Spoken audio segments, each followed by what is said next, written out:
Ağdaşda hərbi xidmətə yararsız gəncin yararlı kimi sənədləşdirilərək əskərliyə göndərilməsinə səbəb olan 2 həkim məsuliyyətə cəlb edilib. DəyəS xəbər verir ki, Qafqaz İnfonun əldə etdiyi məlumata görə Ağdaş rayon mərkəzi xəstəxanasının şüa diaqnostikası üzrə 2 həkiminə Cinayət Məcəlləsinin 314.1 səhlənkarlıq maddəsi ilə iş açılıb. Bildirilib ki, onlar 2006-cı il təvəllüdlü çağırışçının öd kisəsinin polipozit diaqnozlu xəstəliyinə məhəl qoymadan onun hərbi xidmətə yararlı olmasına qərar veriblər və gənc Cəbrayıldakı hərbi hissədə xidmətə başlayıb. Lakin hərbi xidmətə gedən gəncin bir müddət sonra kəskin ağrıları başlayıb. O dövlət sərhəd xidmətinin hospitalına yerləşdirilib və burada bir aya yaxın müalicə olunub. Bu ilin yanvar ayında isə 19 yaşlı gənc öd kisəsinin polipozu, zəif qidalanma diaqnozu ilə sülh dövründə hərbi xidmətə yararsız,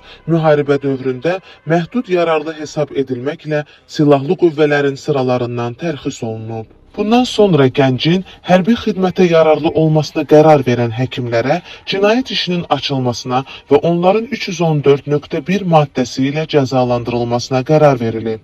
Ağdaş rayon məhkəməsinin bir neçə gün əvvəl çıxardığı hökmlə həkimlərin hər biri 2000 manat cərimə cəzasına məhkum edilib.